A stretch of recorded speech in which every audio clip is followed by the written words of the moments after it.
नमस्कार, आप देख रहे हैं सिटी न्यूज मुजफ्फरपुर और मैं रिया आप तमाम दर्शकों का स्वागत करती हूं। खबरों की ओर आगे बढ़ने से पहले आइए एक नजर डालते हैं आज की सुर्खियों पे। सेल्फी लेने के दौरान ट्रेन से गिरकर एक युवक की हुई मौत। मैट्रिक परीक्षा के आखिरी दिन एमएसकेबी कॉलेज में पानी पीने से 1.5 दर्जन छात्रा हुए बेहोश।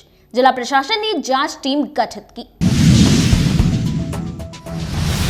और सदर थाना क्षेत्र के गोबर सहित चौक के समीप बैटरी की दुकान में लगी भीषण आग, लाखों की हुई क्षति। तो ये थी आज की सुर्खियां, अब खबरें विस्तार से। बीबीगंज रेलवे गुमटी के समीप सेल्फी लेने के दौरान ट्रेन से गिरकर एक युवक की दर्दनाक मौत हो गई। बीबीगंज फाटक नंबर 2 के समीप सेल्फी लेने के दौरान ट्रेन की चपेट में आने से एक युवक की दर्दनाक मौत हो गई। जिले में एक बार फिर से सेल्फी लेने के दौरान ट्रेन की चपेट में आने से एक युवक की दर्दनाक मौत हो गई है। घटना से आसपास के लोगों में अफरा तफरी मच गई। घटना की जानकारी मिलते ही रेल पुलिस मौके पर पहुंची। यह घटना जिले के बीबीगंज फाटक नंबर 2 के समीप हुई है। बताया जा रहा है कि पाटलिपुत्रा से दरभंगा ट्रेन में सवार होकर एक युवक सेल्फी ले रहा था। अचानक अनियंत्रित होकर नीचे गिर गया, जिसके बाद वह ट्रेन की चपेट में आ गया, जिससे उसकी दर्दनाक मौत हो गई। घटना के बाद आसपास लोगों में अफरा तफरी मच गई। लोगों ने रेल थाने की पुलिस को इसकी सूचना दी, जिसके बाद शव को कब्जे में लेकर पोस्टमार्टम के लिए भेज दिया गया है। मृत युवक की पहचान मोहम्मद रोजिद के 22 वर्षीय पुत्र मोहम्मद औरंगजेब सीतामढ़ी जिले के रूनी सैदपुर निवासी के रूप में हुई है। रेल थाने की पुलिस कर्मी ने बताया कि सेल्फी लेने के दौरान युवक की मौत हो गई है। सबको कब्जे में लेकर पोस्टमार्टम के लिए भेज दिया गया है। हुआ क्या था, ट्रेन से वो लड़का गिरा, कहाँ का है अभी तक पता चला नहीं कि कहाँ का है, लेकिन ये बड़ी दुखद घटना है। आए दिन इस तरह का घटना होता रहता है, लेकिन जीआरपी थाना के लोग बहुत एक्टिव रहते हैं और उनके एक्टिव रहने के कारण आज बहुत सारा सिस्टम को सुधारा गया इस रेलवे लाइन पे। और जो भी यहाँ पर ये लोग आते हैं जाते हैं, बहुत लोग एक्टिव रहते हैं, बहुत ही प्रशंसा के लोग हैं। और जो भी जीआरपी लोग के लोग हैं, बहुत अच्छे लोग अपना अपना ड्यूटी करते हैं, कहीं कोई दिक्कत नहीं है। ये यात्री कहीं का है, वो ट्रेन से गिर गया है। हम लोग स्थानीय लोग हैं, यहाँ के निवासी हैं। मेरा नाम पिंकू श्रीवास्तव है। हम लोग को जानकारी मिली थाना से, एक लड़का सेल्फी के दौरान ट्रेन से कट के क्षतिग्रस्त हो गया है। तो हम लोग आए हैं, विधिवत जो कार्रवाई होती है जीआरपी रेल थाना मुजफ्फरपुर से कार्रवाई कर रहे हैं। क्या ये सेल्फी ले रहा था? ऐसे तो पब्लिक के द्वारा पता चला था। क्या बताया पब्लिक? तो सेल्फी के दौरान ट्रेन आ रही थी, चपेट में आ गया है। ये रहने वाला कहाँ का है लोग? अभी तो हम लोग को पूर्ण रूप में पता नहीं चला है, लेकिन परिजन से संपर्क कर रहे हैं। आगे अब तो जैसा होगा बताया जाएगा। मृतक का क्या उम्र रही होगी लगभग? वो तो आपके सामने है, देखते हैं। आगे इसमें पोस्टमार्टम के लिए भेजा? हाँ, पोस्टमार्टम के लिए कार्रवाई कर रहे हैं। मैट्रिक परीक्षा के आखिरी दिन एमएसकेबी कॉलेज में पानी पीने से 1.5 दर्जन छात्रा बेहोश हो गई। जिला प्रशासन ने जांच का आदेश दिया। जिले में मैट्रिक परीक्षा के अंतिम दिन परीक्षा देने के बाद 1.5 दर्जन छात्राएं बेहोश हो गई। स्थानीय लोगों ने आनन फानन में इलाज के लिए सदर अस्पताल और मेडिकल कॉलेज में भर्ती कराया, जहां डॉक्टरों ने प्राथमिक उपचार शुरू कर दिया है। मीनापुर प्रखंड की सभी छात्राएं एमएसकेबी के परीक्षा केंद्र पर परीक्षा के लिए आई थी। परीक्षा समाप्त होने के बाद कॉलेज कैंपस में लगे नल से पानी पीकर घर लौट रही थी। रास्ते में अचानक छात्रा की तबीयत बिगड़ने लगी, जिसके बाद ऑटो चालक ने शहर के विभिन्न अस्पताल में भर्ती कराया, जिसके बाद परिजनों को मामले की जानकारी दी गई। परिजनों ने अस्पताल पहुंचकर बच्चे की सेहत की जानकारी ली। वहीं मामले की जानकारी मिलते ही एसडीओ अमित ने सदर अस्पताल पहुंचकर बच्चों की तबीयत खराब होने की जानकारी ली। क्या हुआ था? शक्कर आ गया था। कैसे? एक लड़की को हुआ, उसी की वजह से सबको हो गया था जी। उसी को देख के बेहोश हो गए। पानी नहीं भी पिए थे कि? हाँ, स्कूल में पिए हुए थे पानी। उसी के बाद हो गया जी। कहाँ सेंटर पर था आप लोगों का? एमएसकेबी। बता दो क्या हुआ था आपके साथ? एक लड़की थी हम लोग की टीम की, रेशमा नाम था उसका। तो उसका घर से ही तबीयत खराब था, ना खाना, टेंशन एग्जाम की वजह से। तो उसी को पहले चक्कर आया, तो सबको देख करके पैनिक अटैक आने लगा। पानी का कोई नहीं है। कितने बच्चे आपके साथ? उसमें 8-9 जी, क्योंकि और सारे बच्चों ने पानी पिया था हमारी टीम को छोड़ के भी। तो आई डोंट थिंक सो कि उनको कुछ हुआ होगा। अब भी बेहोश हो गया, कैसा फील हो रहा था उस समय? ठीक है। समय सांस नहीं चल रहा था, कुछ समझ नहीं आ रहा था, बॉडी में कोई पावर भी नहीं बुझा रहा था। वो बच्चे लोग को बेहोश देखे तब भी बेहोश हो गए। क्या नाम हुआ आपका? सानिया। क्या एजुकेशन कितने बच्चे आए क्या लगा? 4 बच्चे आए हैं मीनापुर से। पोस्ट एग्जाम स्ट्रेस है, ठीक है ना, अदरवाइज बिल्कुल वाइटल स्टेबल है, कोई चिंता करने की बात नहीं है। 2 बच्चे ऑलरेडी घर चले भी गए हैं, 2 बच्चे यहाँ पे हैं, हम लोग ऑब्जर्वेशन में उनको रखे हुए हैं। थोड़ा स्टेबल हो जाएंगे उनको छोड़ देंगे, डिस्चार्ज कर देंगे, ठीक है। ठीक है, हम यानी कि बच्ची क्या बेहोश हो रही है, दांत ही लग रहा है। वो बच्ची लोग जानती है, पता नहीं वो लोग कैसे बेहोश हुई, बच्ची से आप पूछिए। हम बच्चा का तबीयत खराब नहीं, पहले बच्चा का बहुत तबीयत खराब नहीं था, कुछ भी नहीं था। पहले दिन से बच्चे का एग्ज़ाम दे रही, कुछ भी नहीं था। ये लोग सिर्फ इतना बताया कि ऑटो में हम लोग बैठे हुए थे और बैठने के बाद क्या एक जगह जाम लगा। कहाँ पे लगा जाम? और अखाड़ा घाट के पीछे क्या है जाम लगा इससे पहले, और वहीं पे क्या सब बच्चे बेहोश होने लगी। बस ये सूचना मिलते ही हम अभी आए हैं, यहाँ देखे तो। आपके बच्चे के साथ कितने बच्चे भी होते हैं? 4 बच्ची है, चारों त्याह मदारीपुर की है। चारों का सेंटर एक ही जगह था? हाँ, चारों का सेंटर। कंडीशन क्रिटिकल था और बेहोश अवस्था में था, तो हमारे डॉक्टर साहब विजय यादव जी वो देखें, ट्रीटमेंट किए क्विक, और अभी सब मतलब सिचुएशन कंट्रोल में है। अच्छा, बच्चे के द्वारा बताया जा रहा है कि पानी नहीं पीने के बाद बेहोश हो रहा है। वो लोग का मामला पर हम लोग का जांच के वो विषय है, जांच का जांच लिख दिए गए हैं सर के द्वारा। फिलहाल क्या लग रहा है बच्चे? सूचना मिली थी कि कुछ बच्चे हैं जो बीमार हो रहे हैं, तो उनको एडमिट किया गया, कुछ को SKMGS में भी किया गया, कुछ को यहाँ पे किया गया था। तो जैसा डॉक्टर का कहना है कि इनको एग्ज़ाम का एंजाइटी है, इसकी वजह से थोड़ा इन लोग परेशान है। एक साथ काफ़ी संख्या में बच्चे बीमार पड़े। नहीं तो उसको डॉक्टर देखेंगे, जैसा होगा उनका इलाज किया जाएगा। पानी पीने के बाद बच्चे बता रहे हैं कि स्कूल में पानी पिए थे, तो उसकी जांच होगी, क्या था पानी में क्या नहीं था, इसकी जांच की जाएगी।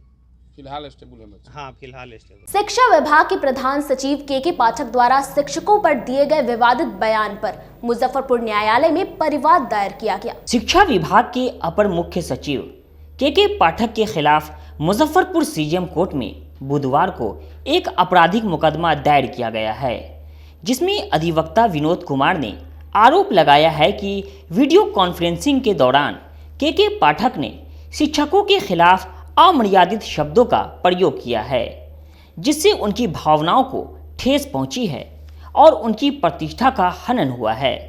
इसी से आहत होकर उन्होंने के पाठक के खिलाफ धारा 504 के तहत कोर्ट में मुकदमा दायर किया है।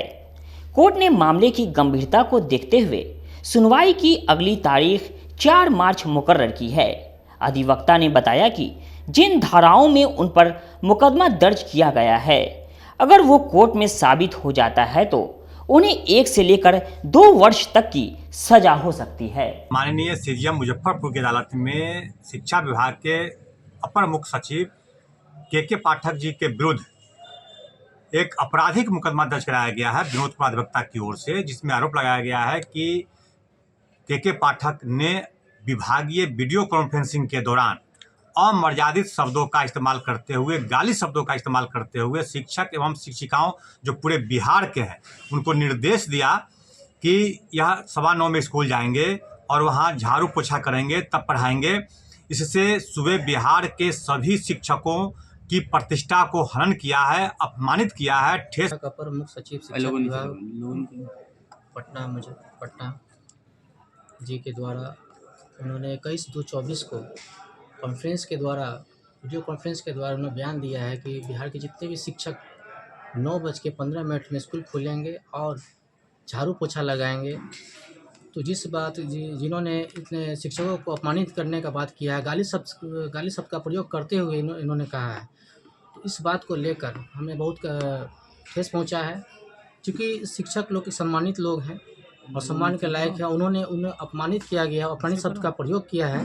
इसके लेकर हमने माननीय CGM साहब के मुकदमा दर्ज किया है, जिसकी गंभीरता से लेते हुए CGM साहब ने 4 मार्च 23/24 को तिथि मुकर्रर की गई है। शहर में स्मार्ट सिटी द्वारा किए जा रहे कार्य पर जिलाधिकारी ने सख्त रवैया अपनाते हुए नगर आयुक्त को मार्च तक काम पूरा करने का अल्टीमेटम दिया है। शहर के सौंदर्यीकरण को लेकर विभिन्न एजेंसियों द्वारा कई प्रकार की योजनाओं को पूर्ण किया जा रहा है। जिला पदाधिकारी सुब्रत कुमार सेन ने आज चल रहे कार्यों का भौतिक निरीक्षण अपने भ्रमण कार्यक्रम के दौरान किया। उन्होंने आज स्मार्ट सिटी के तहत प्रमुख शहरों के सड़कों का चौड़ीकरण एवं नाला निर्माण के कार्यों का निरीक्षण किया। खुदीराम स्टेडियम आवास के पास डंपिंग सामग्रियों पर उन्होंने नाराजगी व्यक्त करते हुए निर्देश दिया कि सिविल कोर्ट से जिलाधिकारी आवास तक सड़कों का चौड़ीकरण, केबलिंग कार्य एवं पेवर ब्लॉक का कार्य 5 मार्च तक पूरी तरह से पूर्ण करें। उन्होंने निर्देश दिया कि न्यायालय परिसर एवं समाहरणालय परिसर के 100 मीटर के आसपास किसी प्रकार का कोई वेंडिंग जोन न रहे। उन्होंने जिला अधिकारी आवास से इमली चट्टी बस स्टैंड वाले मार्गों पर स्थानांतरित करने का निर्देश दिया। इसी प्रकार जिलाधिकारी आवास से बस स्टैंड रोड में कार्य 10 मार्च तक पूर्ण करने का निर्देश दिया गया, जबकि इमली चट्टी से स्टेशन की ओर जाने वाली रोड 5 मार्च तक पूर्ण करने का निर्देश दिया। इमली चट्टी, मारीपुर, महेश बाबू चौक, मेहदी हसन चौक, इन सभी मार्गों पर केबलिंग पाइपलाइन बिछाने का कार्य, केबलिंग कार्य, चौड़ीकरण कार्य एवं अधिक कार्यों का 10 मार्च तक पूर्ण करने का निर्देश दिया गया। कार्य चल रहा है जिसमें कि जो रोड्स का काम है उसमें आप लोग देख रहे हैं कि एसटीपी का काम होना है और मेन जो पाइपलाइन डलनी है, मैनहोल बनना है, उस रोड के बीच में ही बनना है, तो उसमें काम चल रहा है। हम लोग बिल्कुल टाइमलाइन फिक्स कर रहे हैं कि कौन से रोड के स्ट्रेच को कब तक कंप्लीट करना है, और रोड के स्ट्रेच को, एक रोड के स्ट्रेच को कंप्लीट करेंगे तभी स्मार्ट सिटी की टीम जो है दूसरे रोड के स्ट्रेच पर फर्दर काम शुरू करेगी। ये आज हम लोग बिल्कुल टाइमलाइन के साथ जो स्मार्ट सिटी के सीजीएम हैं और उनके नीचे के जितने इंजीनियर्स हैं उनको हम लोग स्पष्ट कर दे रहे हैं। नगर आयुक्त साहब इसकी मॉनिटरिंग करेंगे और उसके हिसाब से हम लोग काम कराएंगे, और अगर जो टाइमलाइन कोई फॉलो नहीं करेगा तो एजेंसी के ऊपर हम लोग पेनल्टी लगाएंगे। अगर स्मार्ट सिटी के इंजीनियर्स इसको फॉलो कराने में कोई अपनी शिथिलता प्रदर्शित करेंगे तो हम लोग उनके ऊपर भी कार्रवाई करेंगे। ये आज हम लोग बहुत स्पष्ट कर देने जा रहे हैं। इसके अतिरिक्त एक बहुत ही खूबसूरत जो बस स्टैंड यहाँ पर बनेगा अत्याधुनिक सुविधाओं के साथ, उसका भी काम शुरू हो गया है, तो उसको भी अभी हम लोग देखेंगे।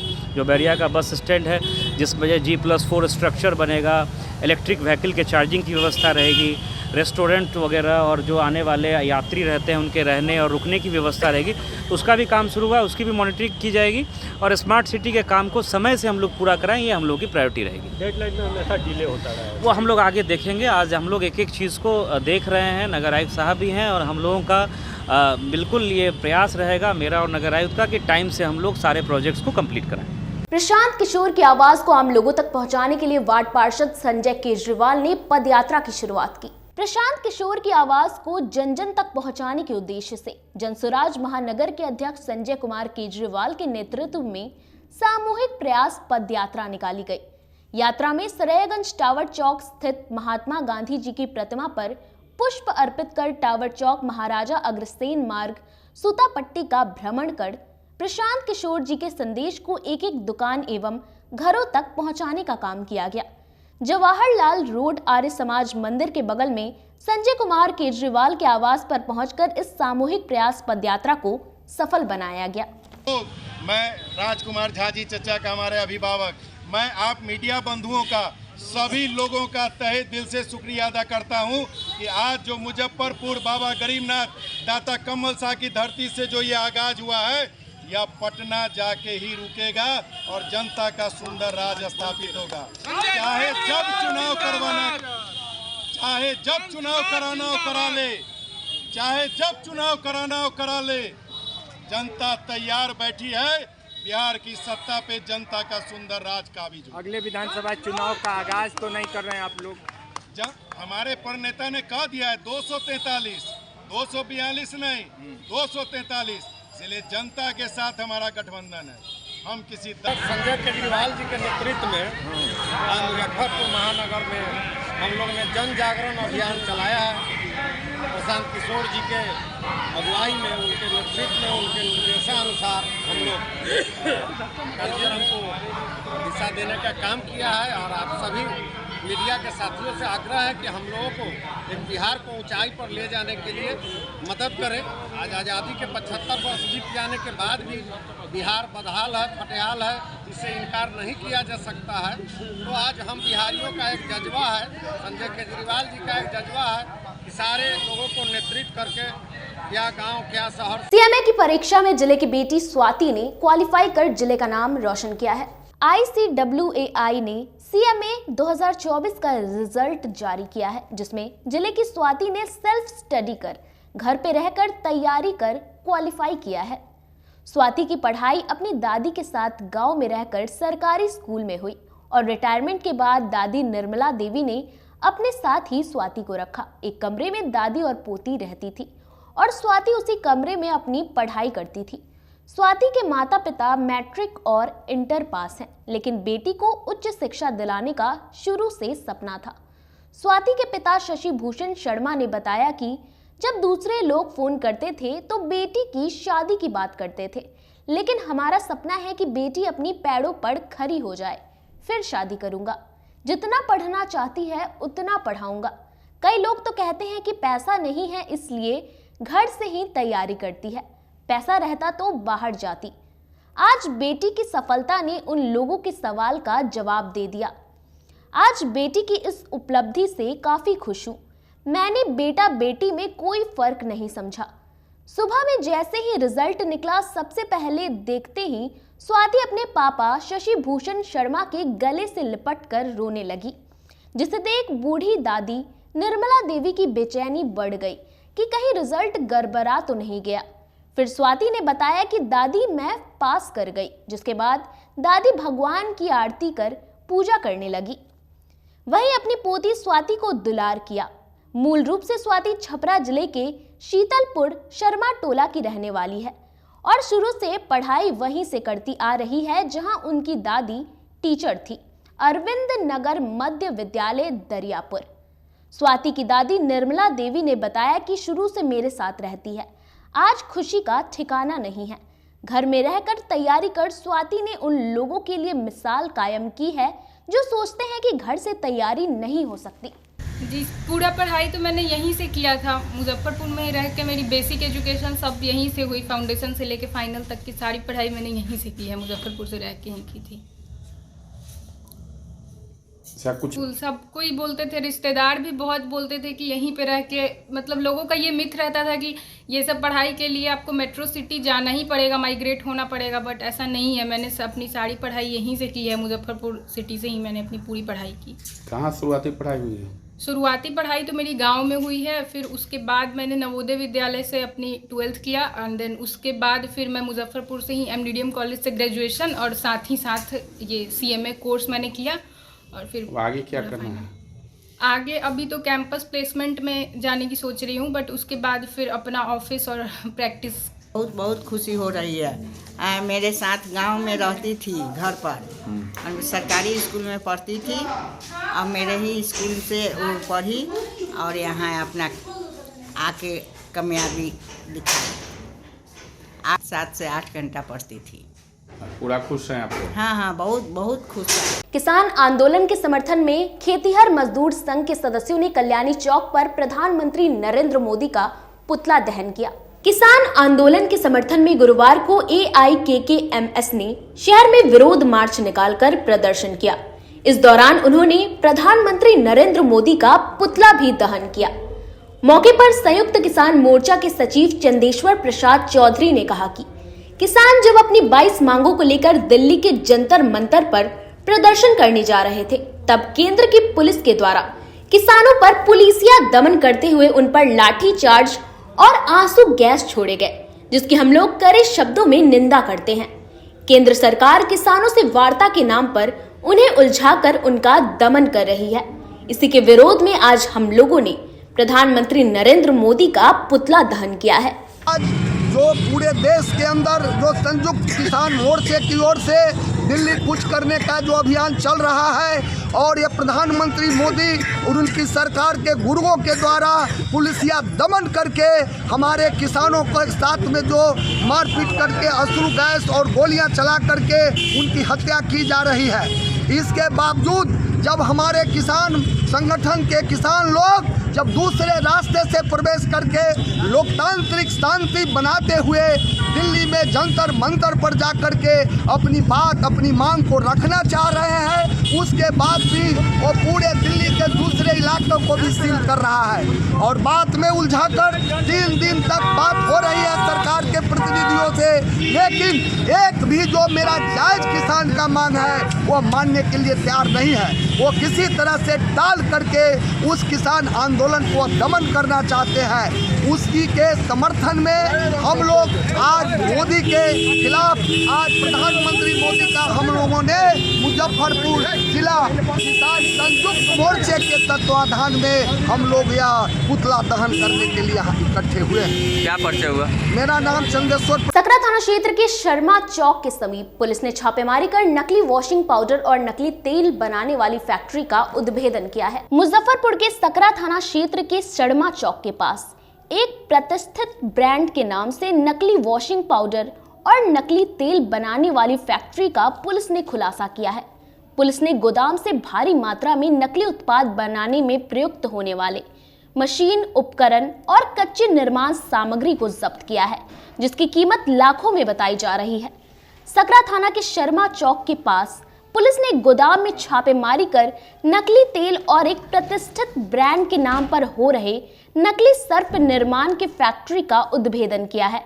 हालांकि पुलिस की छापेमारी की भनक मिलते ही फैक्ट्री का संचालक और उसमें काम कर रहे कर्मी मौके से फरार हो गए। वहीं पुलिस ने कार्रवाई करते हुए उस गोदाम से भारी मात्रा में तेल और सर्फ निर्माण से जुड़ी कच्ची सामग्री, तेल के खाली बोतल, नकली रैपर और सर्फ के खाली पाउच और कई उपकरण को मौके से जब्त किया है। इस छापेमारी से जुड़ी जानकारी साझा करते हुए सकरा थाना प्रभारी राजू पाल ने बताया कि पुलिस को इस बात की जानकारी मिली कि उनके थाना क्षेत्र में एक बड़ी ब्रांडेड कंपनी के नकली उत्पाद का धड़ल्ले से निर्माण हो रहा है, जिसके आलोक में पुलिस ने बड़ी कार्रवाई करते हुए लाखों का माल जब्त किया है। जहां अब मामले में नकली निर्माण से जुड़े हुए लोगों को चिन्हित करते हुए प्राथमिकी दर्ज करने की कार्रवाई की जा रही है। आज सूचना मिली कि सकरा थाना क्षेत्र के शर्मापुर चौक पे एक दुकान में नकली तेल का उत्पादन किया जा रहा है, साथ ही नकली टाइड कंपनी का सर्फ का उत्पादन किया जा रहा है, जिसके पश्चात पुलिस टीम के द्वारा छापेमारी भी की गई। छापेमारी के क्रम में वहां से 90 ml के 1900 पीस जैस्मिन तेल और फिर खाली बोतल 2500 पीस, 190 ml का 90 पीस जैस्मिन तेल और बहुत सारे रैपर्स टाइड कंपनी की बरामदगी हुई, जिसका बाजार मूल्य लाखों में आंका जा रहा है। और साथ ही वहाँ पर सील मशीन भी पुलिस के द्वारा जब्त किया गया। नामजद कितने आदमी को दिया गया? नामजद किया गया है और हम लोग छापेमारी कर रहे हैं। उनकी भागने में सफल रहे हैं घटनास्थल से, तो उनकी गिरफ्तारी के लिए हम लोग छापेमारी कर रहे हैं। यहाँ समय हो चला एक छोटे से ब्रेक का। बने रहिए हमारे साथ, देखते रहिए सिटी न्यूज मुजफ्फरपुर। मुजफ्फरपुर जिले की शान बन चुकी बाबा लहठी अब लोगों की जरूरत बन चुकी है। अत्याधुनिक रेंज और भरोसे को समेटे हुए लोगों के लिए नई नई डिजाइनर लहठी बाजार में उतारते रहते हैं। ऐश्वर्या राय बच्चन, सचिन तेंदुलकर की पत्नी से लेकर न जाने कितने सारी नामी हस्तियां इस लहठी के दीवाने हो चुके हैं। लोगों के साथ ने ही बाबा लहठी की पहचान देश से लेकर विदेश तक बनाई है। ऐसा साथ बनाए रखने के लिए आप लोगों का तहे दिल से धन्यवाद। अपने सपनों की आशिया को दे एक नई पहचान मां भवानी डेकोर प्राइवेट लिमिटेड के साथ, जो है ऑथराइज्ड डिस्ट्रीब्यूटर ऑफ कजारिया। देश की मिट्टी से बनी टाइल से देश को बनाते हैं। और जहां मिलती है सभी प्रकार के Indian and imported granite, marble, sanitary एवं कोटा स्टोन का अनोखा एवं आकर्षक संग्रह। मां भवानी डेकोर प्राइवेट लिमिटेड मतलब a complete floor solutions. New 0 mile Dadar road Muzaffarpur. Call 9934753111। उत्तर बिहार का पहला नीलकमल एक्सक्लूसिव शोरूम खुल गया है आपके अपने शहर में। नीलकमल इंडिया की फेवरेट फर्नीचर ब्रांड है। इस कंपनी के सभी रेंज एक ही छत के नीचे आपको मिलेंगी। होम फर्नीचर, ऑफिस फर्नीचर की सभी रेंज यहाँ उपलब्ध है। कंपनी का एक्सक्लूसिव शोरूम होने के कारण 40% तक की विशेष छूट मिल रही है। इसके अलावे 0% इंटरेस्ट के साथ बैंक से फाइनेंसिंग की भी सुविधा उपलब्ध है। तो देर मत कीजिए, एक बार हमारे यहाँ अवश्य पधारें। हमारा पता है Mithanpura, Narayanpur road, opposite Vaishali management college और हमारा मोबाइल नंबर है 9334900888 और हमारा दूसरा नंबर है 7004 320580। यू एसोसिएट नीलकमल का फर्नीचर शोरूम नारायणपुर से हट करके मिठनपुरा चौक के समीप क्लब रोड में हम लोगों ने अभी स्थापित किया है, जहां आपको होम फर्नीचर के, ऑफिस फर्नीचर के विस्तृत रेंज देखने को भव्य रूप से मिलेंगे। और हमारे पास मैट्रेस की भी एक बहुत अच्छी रेंज उपलब्ध है। और साथ ही साथ हमारा लगन का भी काफ़ी भारी डिस्काउंट ऑफर चल रहा है, जिसमें 40% तक की छूट दी जा रही है। और साथ में हमारे यहाँ फिनांस की भी सुविधा है, जिसमें आप बजाज से, HDFC से 0 डाउन पेमेंट पर भी सारी चीज़ें ले जा सकते हैं। तो आप लोगों से निवेदन है कि एक बार आकर के हमें सेवा का मौका दें। ब्रेक के बाद आप तमाम दर्शकों का एक बार फिर से स्वागत है। चलिए रुक करते हैं आगे की खबरों की ओर। सदर थाना क्षेत्र के गोबरसही के समीप बैटरी की दुकान में भीषण आग लग गई, जिसमें लाखों की क्षति हो गई। जिले में उस समय अफरा तफरी मच गई जब एक बैटरी दुकान में भीषण आग लग गई। लोगों ने अग्निशमन विभाग को सूचना दिया, जिसके बाद घंटों भर मशक्कत करने के बाद आग पर काबू पाया गया। इस आगलगी में लाखों रुपए की क्षति बताई गई है। ये आगलगी की घटना सदर थाना क्षेत्र के गोबरसही चौक का है, जहां एक बैटरी की दुकान में शॉर्ट सर्किट से भीषण आग लग गई। लोगों को जैसे ही आग लगने की भनक लगी, अफरा तफरी मच गई। लोग आग पर काबू पाने की कोशिश करने लगे, लेकिन सफल नहीं हो पाए, जिसके बाद लोगों ने मामले की सूचना डायल 112 को दिया। सूचना मिलते ही मौके पर तत्काल सदर थाना में कार्यरत डायल 112 की टीम पहुंची और अग्निशमन विभाग को सूचना दिया, जिसके बाद मौके पर अग्निशमन विभाग की टीम भी पहुंच गई। काफी मुशक्कत के बाद आग पर काबू पाया। वहीं इस आगजनी की घटना में लाखों रुपए मूल्य के नुकसान की बात बताई जा रही है। फिलहाल अग्निशमन विभाग की टीम ने आग पर काबू पा लिया है। 4:30 बजे के आसपास में आग लगा था, तो पड़ोसी निशांत कुमार के द्वारा सूचित किया गया, तो आकर के देखे अंदर बर्नर में शॉर्ट सर्किट से आग लगा हुआ था। अच्छा, कितना क्षति वगैरह हुआ है? लगभग 7-8 लाख का क्षति जो है तो आग लगने का कुछ कारण पता चला है? शॉर्ट सर्किट की वजह से लगा है। अच्छा, फायर ब्रिगेड की कितनी गाड़ी यहाँ आई थी? फायर ब्रिगेड की 2 छोटी गाड़ी और 1 बड़ी गाड़ी आई थी। आधा घंटा कॉल करने के बाद जो है सो वो आ गए थे। अच्छा, कितना देर लगा आग? लगभग 1-1.5 घंटा जो है तो पूरा आग बुझाने में लगा है। क्या नाम हुआ आपका? रंजीत पांडे। कौन सा जगह है ये? गोबरसही, ये प्रकाश मार्केट के अंदर में। संस्था का नाम हो गया lead Lakshmi power technology. Bihar में आपदा से निपटने के लिए होमगार्ड के जवानों ने भी मोर्चा संभाल लिया है, जिसकी बकायदा तैयारी भी शुरू हो गई है। अब मुश्किल समय में होमगार्ड जवान भी मोर्चा संभालेंगे, जिसको लेकर बिहार में आपदा से निपटने के लिए तैयारियां शुरू कर दी गई है, जिसके तहत होमगार्ड के जवानों को भी आपदा प्रबंधन और अन्य आवश्यक प्रशिक्षण SDRF के द्वारा दिया जा रहा है। गुरुवार को सिकंदरपुर स्थित होमगार्ड प्रशिक्षण केंद्र में SDRF के ट्रेनर के द्वारा होमगार्ड के जवानों को विशेष प्रशिक्षण दिया गया। होमगार्ड कमांडेंट त्रिलोकीनाथ झा ने बताया कि होमगार्ड जवानों को अब सभी परिस्थितियों में प्रतिनियुक्त किया जाता है। उन्हें हथियार के साथ साथ प्राथमिक उपचार और प्राकृतिक आपदा के समय कैसे काम करना है, इसकी ट्रेनिंग दी जा रही है। हमारे यहाँ जो है सो बिहार की रक्षा वाहिनी का प्रशिक्षण केंद्र है मुजफ्फरपुर में, सिकंदरपुर में अवस्थित है, जहाँ अभी आप खड़े हैं। तो हमारे यहाँ लगातार गृहरक्षकों का जो नवनामांकित गृहरक्षक है, चाहे वो विज्ञापन संख्या 211 के तहत नामांकित हो या अनुकंपा के आधार पर नामांकित हो, उनका सतत रूप से प्रशिक्षण चलते रहता है। यह प्रशिक्षण बिहार सरकार द्वारा 120 दिनों का निर्धारित है। इन प्रशिक्षण के अवधि में इनको विभिन्न विषयों का प्रशिक्षण दिया जाता है, जो इनको आने वाले भविष्य में इनको चुनौतियों का सामना करना पड़ेगा। जैसे इनको सबसे पहले तो विधि व्यवस्था, मुख्य काम जो है इनका विधि व्यवस्था संधारण करना और पुलिस के साथ असिस्टिंग बॉडी के रूप में काम करना है। तो विधि व्यवस्था संधारण के लिए इनको काम करना, जिसके लिए सुबह 5 बजे से मेरा ट्रेनिंग शेड्यूल शुरू हो जाता है। और उसके साथ ड्रिल, कवायद, उसके बाद फिर हमारा जो है सो राइफल ड्रिल है और PT परेड है। उसके बाद दिन में जो है क्लासेस हैं। क्लासेस के अंतर्गत अभी हमारी क्लास चल रही थी सेकेंड सिटिंग में, माने जो आफ्टर मध्याह्न में जो हमारा भोजन भोजन के बाद जो क्लास चलता है, इसमें आज आपदा का क्लास चल रहा है।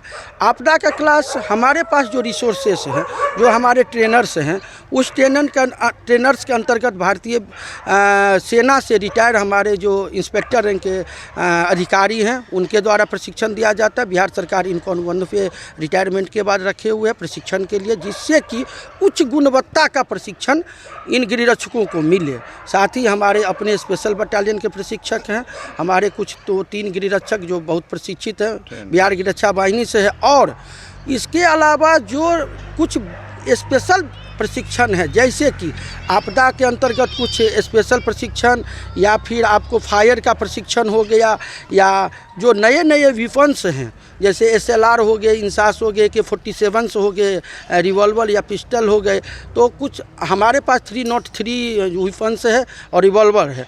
इसके अलावा अन्य वेपन्स का ट्रेनिंग हमारे बिहार पुलिस के जो सार्जेंट हैं, वो पुलिस लाइन के माध्यम से हम SP साहब से या वरीय पुलिस अधीक्षक महोदय के माध्यम से करवाते हैं। उसके बाद अभी SDRF के तरफ से हमारे प्रशिक्षक आए हुए हैं, जो आप देख रहे हैं, उनके द्वारा आपदा का स्पेशल ट्रेनिंग दिया जाता है। फायर फाइटिंग का ट्रेनिंग, हम जिला अग्निशमन पदाधिकारी भी हैं, तो मेरे द्वारा ही अपने पदाधिकारियों को नियुक्त करके फायर फाइटिंग का भी ट्रेनिंग दिया जाता है। इस प्रकार हम इनको विभिन्न क्षेत्रों में ट्रेनिंग देते हैं, जिससे कि आगामी जो हमारी चुनौती है, जो विभिन्न इनके लिए और हमारे लिए और कमिंग चुनौती है, उनके लिए तैयार हो और बेहतर जो है सो अपना काम भविष्य में। नेहरू स्टेडियम में हॉकी के खिलाड़ियों को नहीं खेले दिए जाने पर एकलव्य इकाई ने प्राथमिकी दर्ज कराई। नेहरू स्टेडियम में चल रहे निर्माण कार्यों के बीच एकलव्य इकाई के हॉकी के प्रशिक्षु बच्चों के द्वारा मैच खेलने के मामले में प्राथमिकी दर्ज कराई गई। इसके विरोध में विभिन्न खेल संघों ने आपत्ति दर्ज कराते हुए अविलंब प्रभाव से खिलाड़ियों पर दर्ज कराई गई प्राथमिकी वापस लेने की मांग रखी है। प्राथमिकी वापस नहीं लेने पर खेल संघ की ओर से आंदोलन की चेतावनी दी गई है। घटना के संबंध में बताया जाता है कि एकलव्य इकाई के तहत चयनित हॉकी के प्रशिक्षु लड़कों ने गुजरे 18 फरवरी को सिकंदरपुर स्थित पंडित नेहरू स्टेडियम में हॉकी का प्रैक्टिस किया था। इस बात की सूचना मिलने पर प्रशासन की ओर से त्वरित कार्रवाई करते हुए स्टेडियम में प्रैक्टिस करने वाले हॉकी के प्रशिक्षुओं के खिलाफ प्राथमिकी दर्ज कराई गई, जबकि इन खिलाड़ियों का कहना है कि इससे पहले स्थानीय स्तर पर किसी क्लब के द्वारा 2 क्रिकेट का मैच भी खेला गया था। उक्त आलोक में किसी तरह की कार्रवाई नहीं होना भेदभाव का परिचायक है। इन लोगों का ये भी कहना है कि उन लोगों ने निर्माणाधीन क्षेत्र से अलग हटकर प्रैक्टिस की थी। इधर खेल संघ ने प्राथमिकी के खिलाफ मोर्चा खोलते हुए जिला प्रशासन के कदम की आलोचना की है। सब लोगों ने बताया क्या बन रहा है क्या नहीं। मैं तो सचिव बास्केटबॉल संघ हूँ, लेकिन आज तक बास्केटबॉल का ग्राउंड किधर है, कोर्ट किधर बन रहा है, पता नहीं। जबकि मुझे बोला गया था पिछले बार एक मीटिंग में, कलेक्टर साहब बोले कि अक्टूबर में आपको हैंड ओवर कर रहे हैं, लेकिन आज तक वो बना ही नहीं था। हैंड ओवर की बात तो दूर है। और यहाँ खिलाड़ियों के साथ क्या प्रॉब्लम हो रहा है, FIR हो रहा है बच्चों पर, वो क्या आगे करेंगे। यही अफसोस की बात है कि खिलाड़ी यहाँ प्रैक्टिस, पहले ये लोग खुद ही राम बोस में करते थे प्रैक्टिस, उसके बाद फिर यहाँ अपना करने लगे। इसमें गोल पोस्ट भी था पहले फुटबॉल का, पहले फुटबॉल यहाँ होता था, अब मल्टी के लिए ये किया गया था। और आप देख ही रहे हैं कि क्या पोजीशन है यहाँ, और जो बच्चा ही खेलने के लिए जो मैदान है और उसी में बच्चा पर आप FIR कर रहे हैं, तो ये कहाँ से शोभा दे रहा है। मैं चंद्रशेखर कुमार चंदू। शहर के खेल मैदान को अतिक्रमण मुक्त करने समेत 4 सूत्री मांगों को लेकर जन विचार मंच ने जिला प्रशासन के खिलाफ 1 दिवसीय धरना दिया। शहर के खेल मैदानों को अतिक्रमण मुक्त कराने समेत 4 सूत्री मांगों के समर्थन में गुरुवार को जन विचार मंच ने समरनालय परिसर में 1 दिवसीय धरना दिया। इस दौरान मीडिया से बात करते हुए जन विचार मंच के प्रवक्ता ने कहा कि जिला प्रशासन के उदासीन रवैये के कारण शहर के सभी खेल मैदानों पर भू माफियाओं ने अपना कब्जा जमा लिया है, जिस वजह से खेल प्रेमियों को खेलने के लिए शहर में एक भी मैदान नहीं मिल रहा। इसके विरोध में उन्होंने कई बार जिला प्रशासन से पत्राचार भी किया और इसके पहले एक बार आंदोलन भी किया गया, लेकिन उसके बावजूद कोई कार्रवाई नहीं की गई। उन्होंने बताया कि अगर हम लोगों की मांगों पर विचार नहीं किया जाता तो हम लोग अपना आंदोलन यूं ही अनवरत जारी रखेंगे। ये शहरी क्षेत्र की सभी खेल मैदान की ज़मीनें अतिक्रमण करके उसको लोग बेच भी रहा है, अतिक्रमण करके होटल खोल लिया है, वहाँ व्यवसाय चल रहा है। ओरिएंट क्लब खेल मैदान में तो शराब तक अवैध रूप से बेचे जाने की सूचना है। कई बार छापेमारी हुई है, पुलिस ने अरेस्ट भी किया है लोगों को। यानी कुल मिलाकर शहरी क्षेत्र का सभी खेल मैदान अतिक्रमण का शिकार है। महंगी भूमि है खेल मैदान की, जिस पर भूमि माफियाओं की नज़र है, वो अतिक्रमण कर कर के उस भूमि को बेच दे रहे हैं, जिस कारण से जितने भी खेल प्रेमी हैं उनको खेलने में दिक्कत है। बड़े बुजुर्ग टहलेंगे कहाँ? और यदि प्रशासक सक्रिय नहीं हुआ तो हो सका कि आने वाले समय में शहर में एक भी खेल मैदान नहीं हो। लंबे समय से हम लोग का संगठन प्रशासक से पत्राचार कर रहा है। पूर्व में भी हम लोगों ने धरना प्रदर्शन किया हुआ है कि खेल मैदान अतिक्रमण मुक्त हो। कलमबाग चौक पर सार्वजनिक शौचालय की 1.5 कट्ठा ज़मीन, जिसका वर्तमान में कीमत करोड़ों में है, उसको हड़प लिया गया है और वहाँ होटल चल रहा है, जो कि संपत्ति सरकार की है, नगर निगम की है। तो इस पर खबरों का सिलसिला यही होता है समाप्त। अब मुझे और मेरी पूरी न्यूज़ टीम को दीजिए इजाजत। कल फिर मिलेंगे आपसे शहर की तमाम खबरों के साथ। नमस्कार।